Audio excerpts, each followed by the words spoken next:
Je vous ai parlé dans une vidéo précédente du projet de société meilleure que je vous invite à préparer avec moi. Mais il me vient un doute. Une alternative qui est la suivante. Faut-il réfléchir à une série d'améliorations techniques, de transformation du style de vie et élaborer un mode d'existence sur cette planète plus adapté, ou faut-il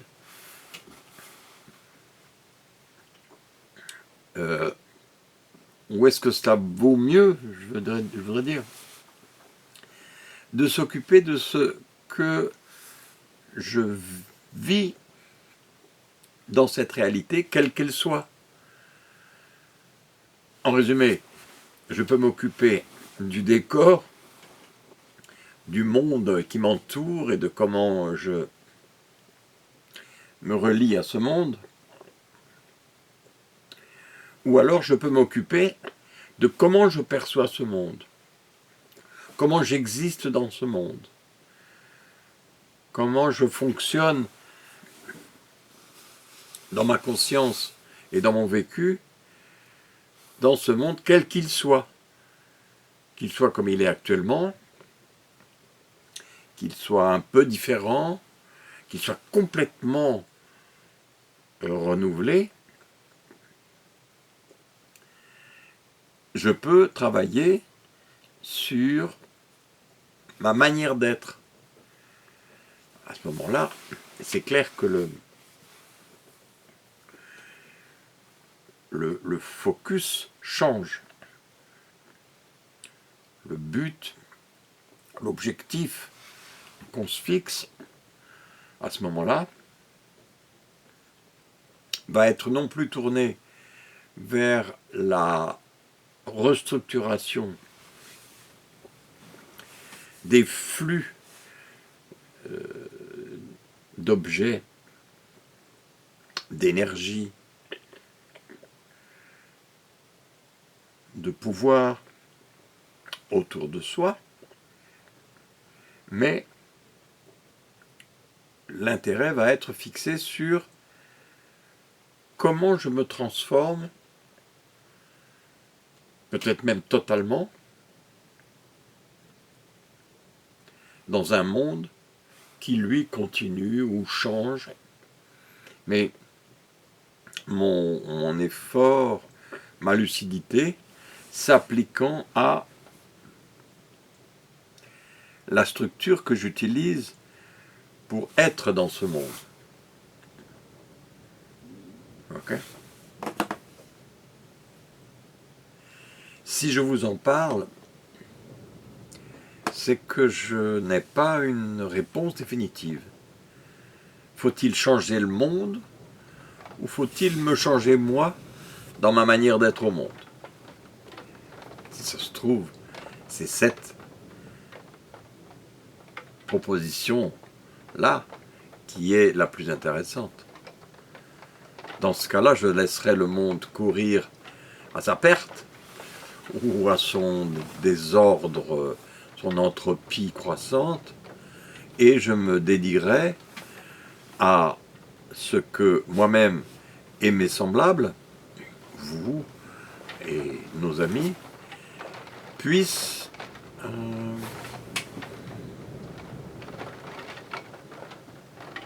utiliser ce décor, ce scénario, ce plateau de la réalité de tous les jours, quel qu'il soit, pour avancer en lucidité, en qualité d'âme,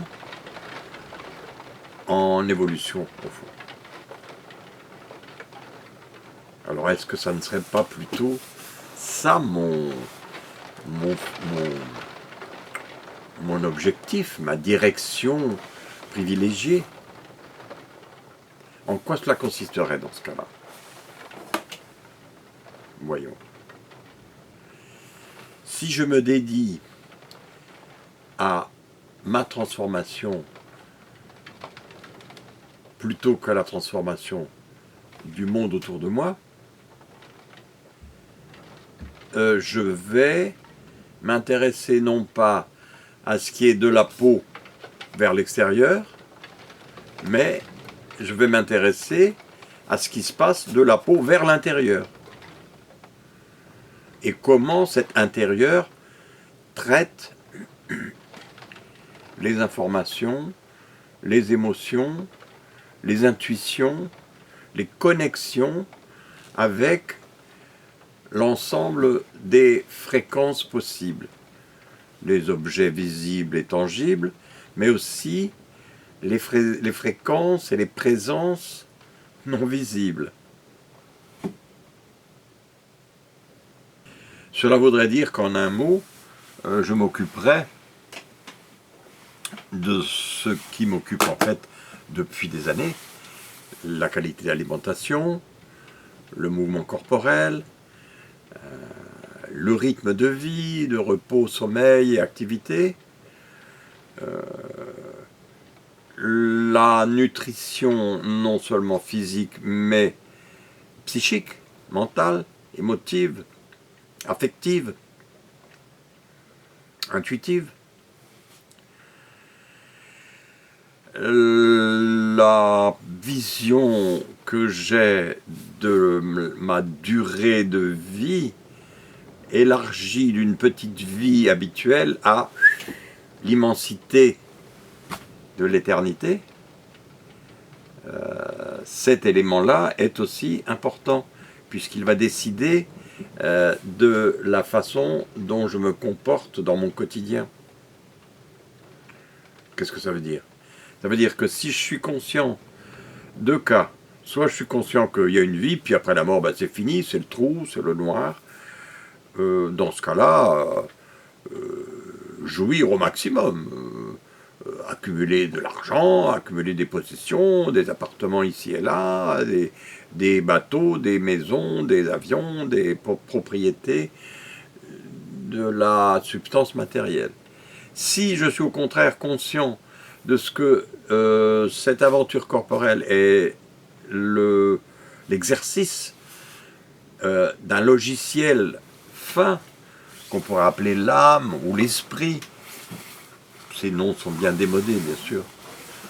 On en trouvera petit à petit d'autres, comme par exemple l'excellent terme du docteur Jean-Jacques Charbonnier, l'extraordinaire Jean-Jacques Charbonnier, qui a appelé cette conscience, cette âme, au lieu de ce terme vieillot, il parle de la conscience intuitive extraneuronale. Déjà, on nettoie et on met de côté les gens qui croient que toute notre conscience, c'est dans la boîte crânienne. Alors, il est clair que nous sommes un petit appareil transformateur d'une présence qui est bien plus vaste que les petits neurones qui sont là, excellents neurones, mais qui ne sont qu'un petit processeur, un chip, ou un chip multiple, une puce électronique multiple, qui ne fait que traiter les informations qu'on lui donne à traiter. Dans ce cas-là, si j'opte pour transformer ma manière d'être au monde, plutôt que de transformer le monde autour de moi, les actions, les précautions, les gestes à établir, les stratégies à établir sont tout à fait différentes et précises et très différentes de celles que je j'aurais si je décidais d'organiser le monde extérieur d'une manière nouvelle. Peut-être faut-il agir sur les deux tableaux. Peut-être faut-il changer le monde intérieur et le monde extérieur. Et la relation entre mon intérieur et mon extérieur.